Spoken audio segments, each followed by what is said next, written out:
I'm Madeline Hector, and today I'll be presenting to y'all why rumors exist and why they spread. So without further ado, let's get into the presentation. So, how many of y'all have seen that cute little show, VeggieTales? I'm sure most of y'all have, and I'm sure most of y'all are wondering, why in the world are we talking about VeggieTales in a college class?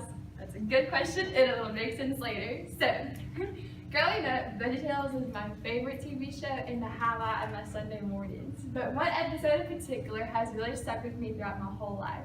And that episode would be Larry Boy and the River Weed. So there's the River Weed right there. She's looking fabulous, but she's bad. So in this episode, essentially what happens is there's a town in Bumbleeville, and it's shook over rumors that their professor, who is actually an asparagus, is a robot, and everyone just loses their marbles.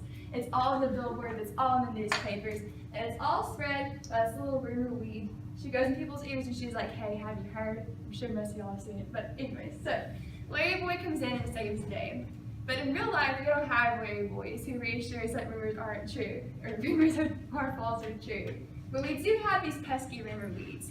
So why do these rumors exist and why do they spread? That's also a good question. So, rumors are expressions of an individual's own anxieties and fears and serve as a very entertaining way to seek information. Primarily, they spread through the word of mouth in the media, since we all have mouths, we all have media. And they won't stop until they fulfill society's wants and needs. They get what they want, they take it, and they run. So, rumors prevail during times of fear and anxiety. An example would be during times of social duress, like job unemployment. Whenever there's rumors going around the workplace that the PR department or the accounting department is being cut off, everyone's really anxious and fearful what's going to happen next. They fear for their jobs, their families, and their financial stability. Another time is when rumors are walking the line with reality. I'm sure most of you in here, if you read the book, are very familiar with the Procter & Gamble scandal.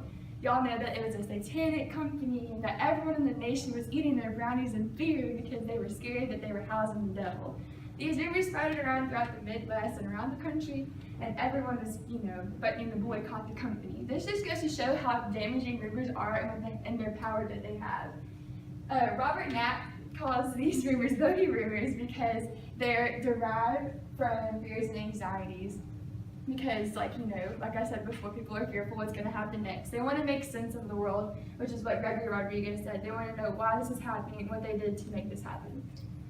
So, the presence of rumors about entertainment while seeking information. Most of y'all have seen the Norman Rockwell picture where the lady is talking to another lady, and then the rumor spreads. And some people are really happy with the rumor, some people think it's funny, and most people are very offended by the rumor. And one person in particular is, remember, the person the rumor was about.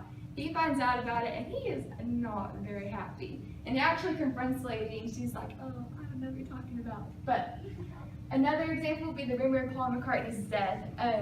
I know it's going to sound bad, but it was an entertaining way to find out if one of the most iconic American singers one of the most iconic singers ever was alive or dead. People spent time in their rooms, in their dorm rooms, analyzing Paul McCartney's feet where he didn't have any shoes on, and that his cigarette was in his right hand when he was actually left.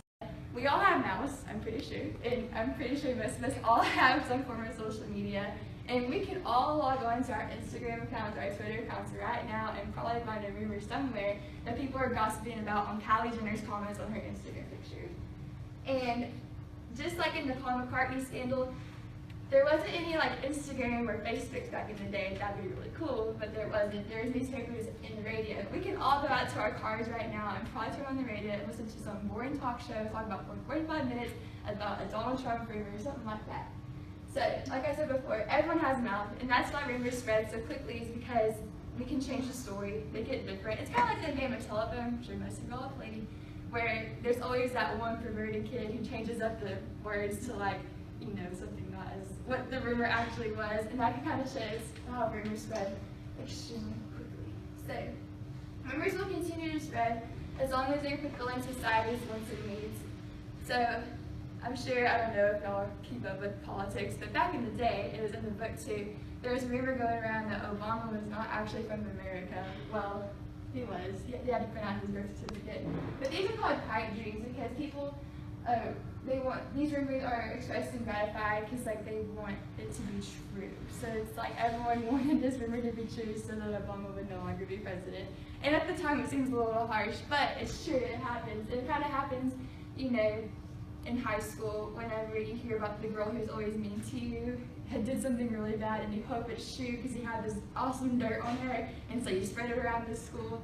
It's evident here and it's evident in most people's lives. So, here's how finding out that the rumor was false, and they're all like, what? There's black in it. Okay, so, how can you avoid being the rumor weed? Well, the media has a tendency to be wrong. Don't believe everything you hear. Life isn't always as bad and scary as people say it is. Don't live your life in fear. And also, spread Nutella, not rumors. Oh wait, I didn't want to go back. Yeah. Don't be the rumor weed. And we're excited. And thank you.